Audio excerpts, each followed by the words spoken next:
Salut à tous, ici Abba de First. Est-ce que tout le monde peut être champion du monde? On dit parfois le rêve américain. Donald Trump, pendant un de ses discours, il a dit With devotion, passion and drive, you can accomplish anything. Est-ce que c'est vrai? Est-ce que c'est vrai que lorsqu'on persévère dans un domaine, on va forcément réussir? Est-ce que c'est vrai que si on est courageux, on va forcément réussir? Est-ce que c'est vrai que tout le monde peut réussir? Tout le monde peut entreprendre? La question est vraiment importante et très sérieuse. En fait, il y a un grand entrepreneur qui a dit, le patron, le CEO de Morgan Morgan, c'est une firme d'avocats. Il dit, tous les jours dans la jungle naissent différents animaux.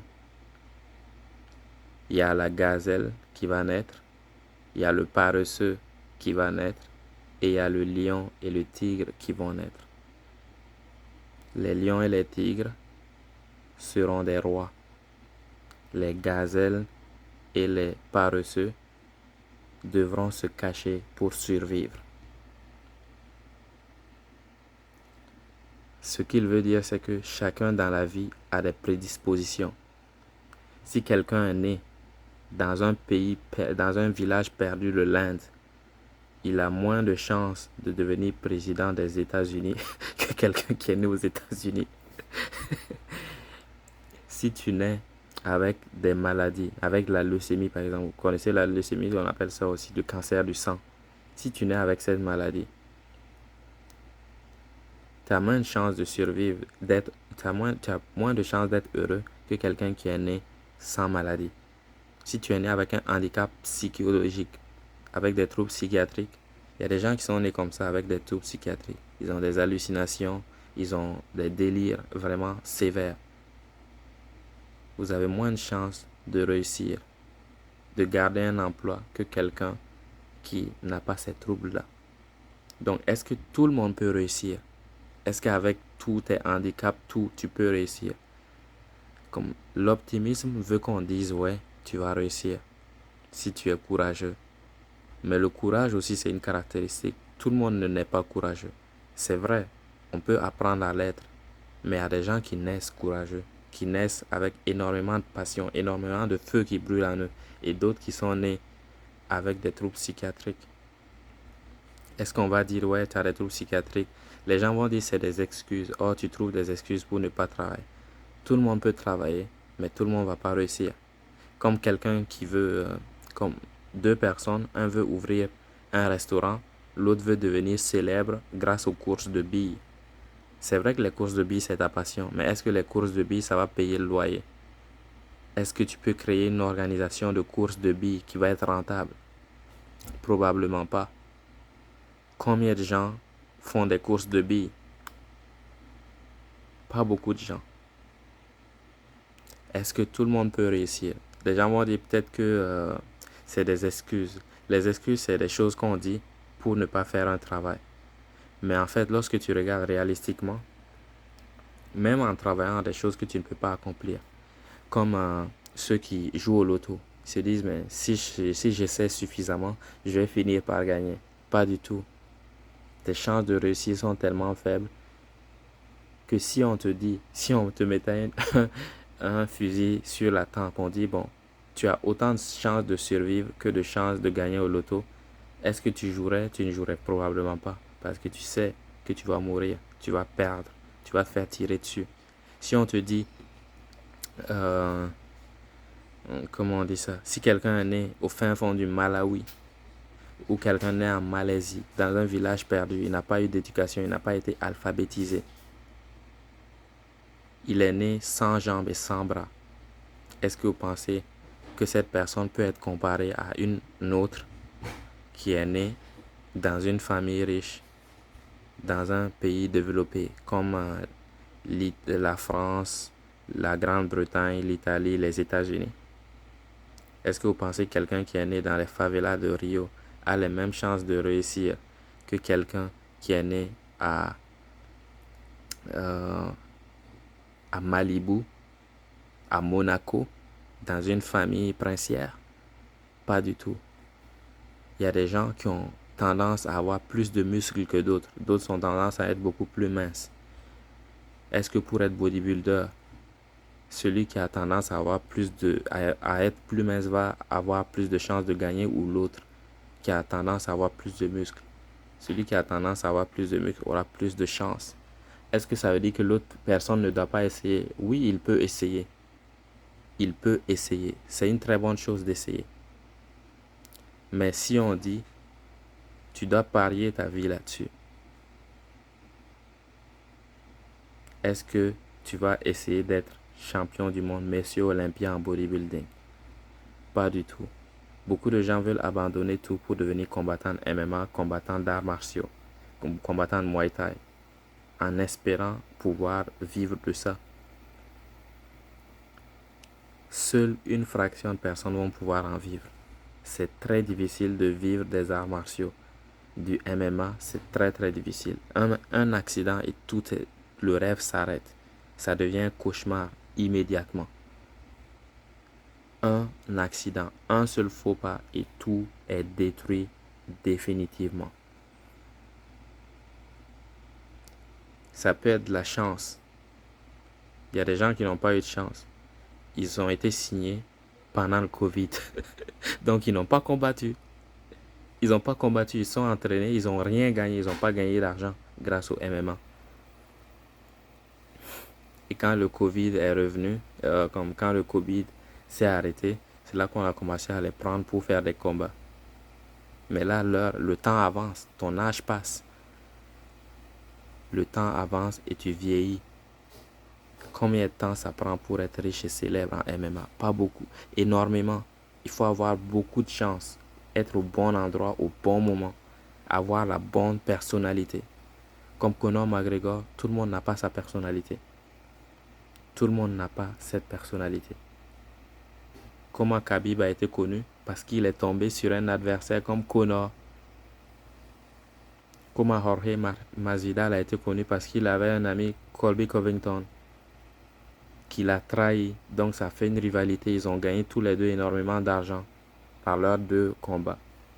Khabib, c'est la même chose avec son combat avec Conor. Il a été très connu avant personne. Tout le monde s'en battait les couilles de lui.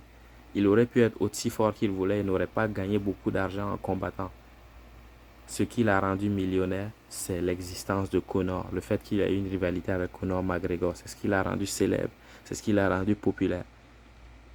C'est ce qui a fait de lui quelqu'un de reconnu aujourd'hui. Avant, tout le monde s'en foutait. Il gagnait des combats, mais on n'était pas si attentionné à lui. Personne ne le considérait comme le GOAT. Peut-être qu'il y a des gens qui disaient oui, c'était le plus fort, mais pas beaucoup de gens le considéraient comme ça. Moi, je ne le connaissais pas bien avant qu'il se batte contre Conor, avant qu'il y ait toute cette controverse. Il n'était pas si populaire. Aujourd'hui, tu peux n'importe qui connaît un peu l'UFC, tu peux lui demander qui est Khabib, il pourra te le dire.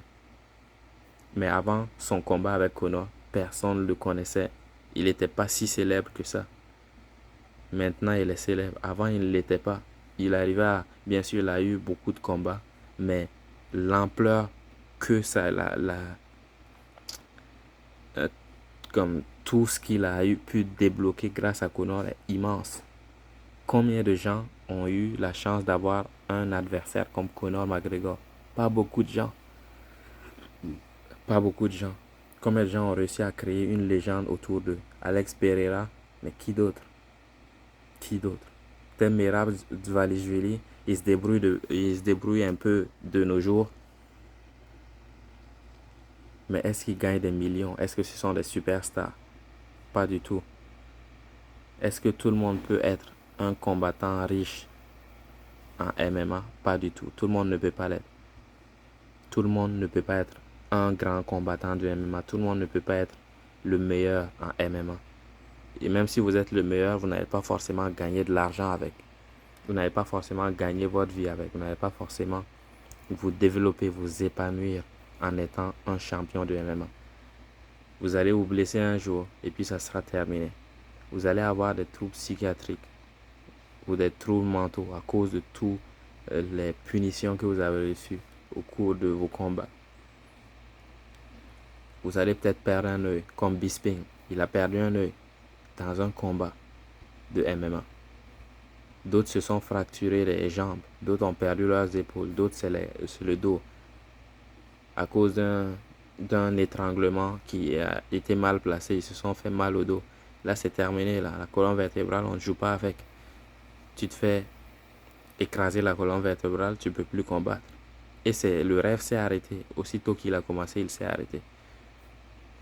Ça ne veut pas dire que personne ne doit faire du MMA, que personne ne doit investir dans le MMA, que personne ne doit regarder le MMA. Non, non. Mais est-ce que tout le monde va réussir? Tu as énormément de chances de ne pas réussir.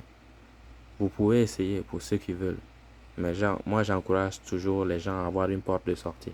Tu dois faire un métier. Tu dois avoir quelque chose sur quoi retomber. Le MMA, il n'y a pas d'argent. Il n'y a pas d'argent. Les gens font miroiter un type de rêve. C'est comme un lavage de cerveau. On fait comme si il y avait énormément d'argent dans le domaine. Comme le rap. Les rappeurs, ils font miroiter de l'argent, des chaînes en or, des dents en or, des bijoux, avec des pierres précieuses diverses et variées. On dit c'est du flex. C'est juste pour épater la galerie. En réalité, les musiciens ont très peu d'argent. Ils sont pauvres. D'autres sont obligés, beaucoup travaillent à côté.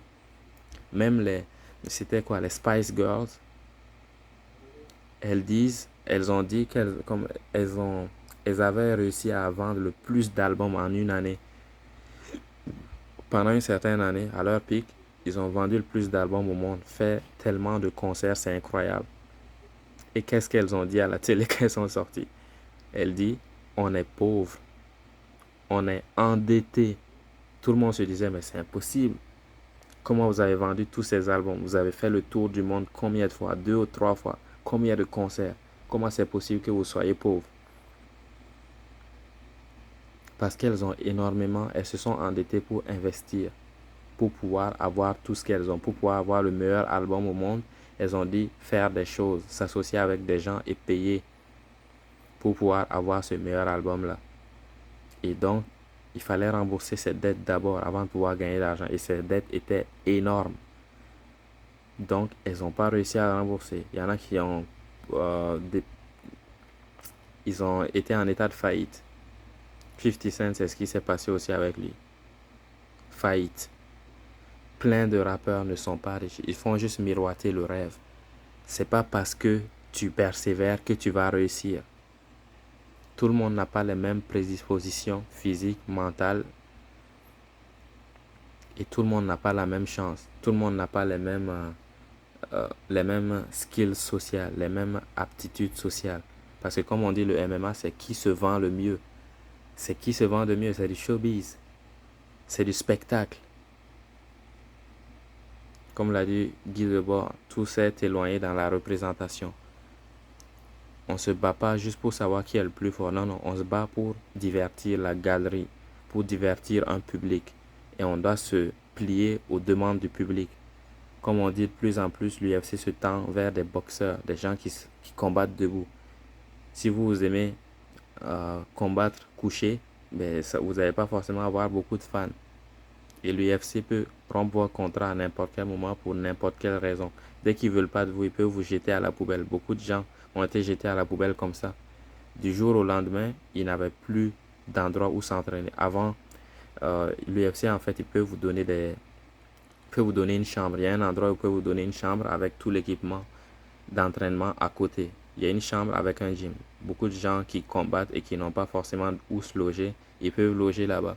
Du jour au lendemain, ils se retrouvent à la rue. Ils n'ont plus rien. Qu'est-ce qu'ils font? Ils n'ont pas de diplôme. Ils n'ont fait aucune formation. C'est très dur. Ils se retrouvent dans la rue. Beaucoup de combattants sont dans la rue. Beaucoup de rappeurs sont à la rue. Pourquoi? Doichi. Doichi, elle faisait du travail général, du travail physique. Elle était caissière ou je sais pas quoi. Un jour, elle a été renvoyée de son job. Elle a décidé de se lancer dans le rap. Et par chance, elle a réussi à s'en sortir. Est-ce qu'elle est riche? Forcément. Pas du tout. Mais si elle continue dans sa lancée, peut-être qu'un jour, elle va pouvoir prétendre à ce titre-là. Mais c'est très difficile de réussir. Dans les sports, dans tout ce qui est showbiz, c'est très difficile de réussir.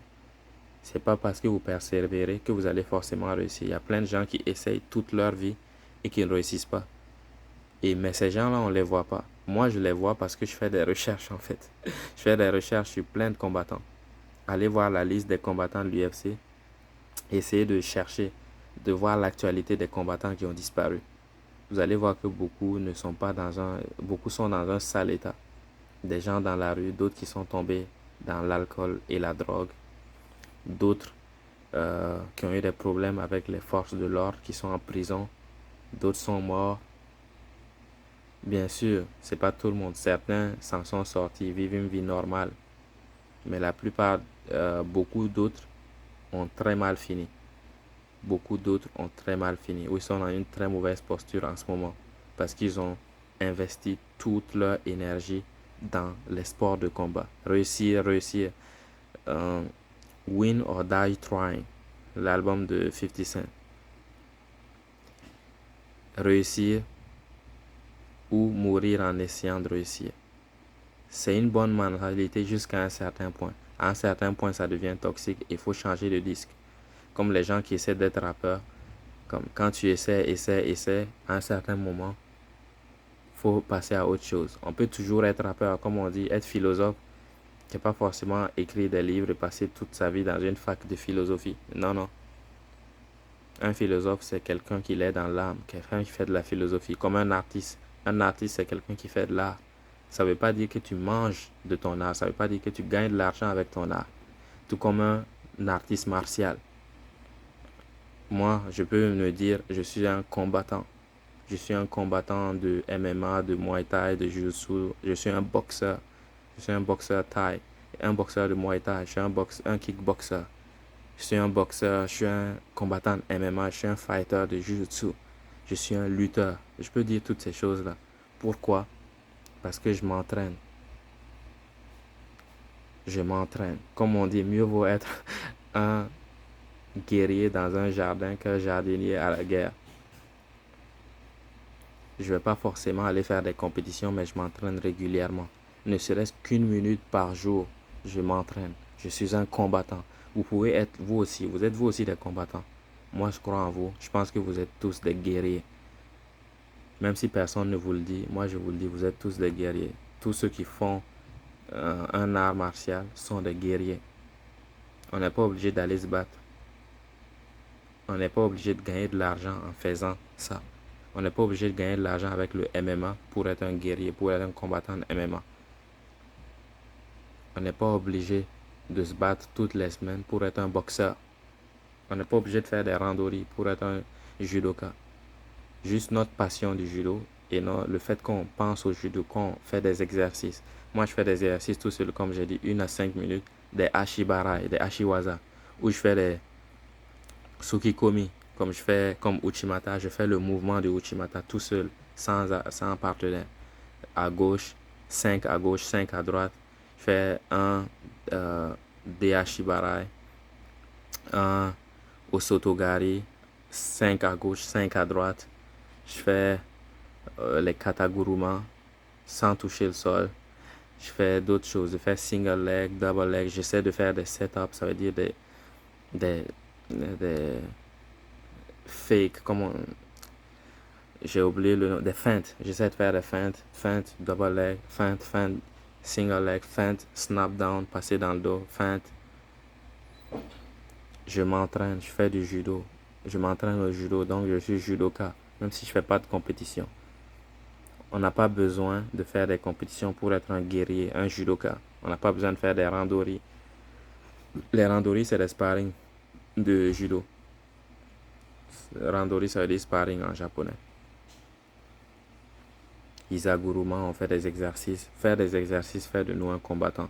Donc pour ceux qui veulent gagner de l'argent avec les sports de combat, j'aimerais vous dire que c'est très très difficile.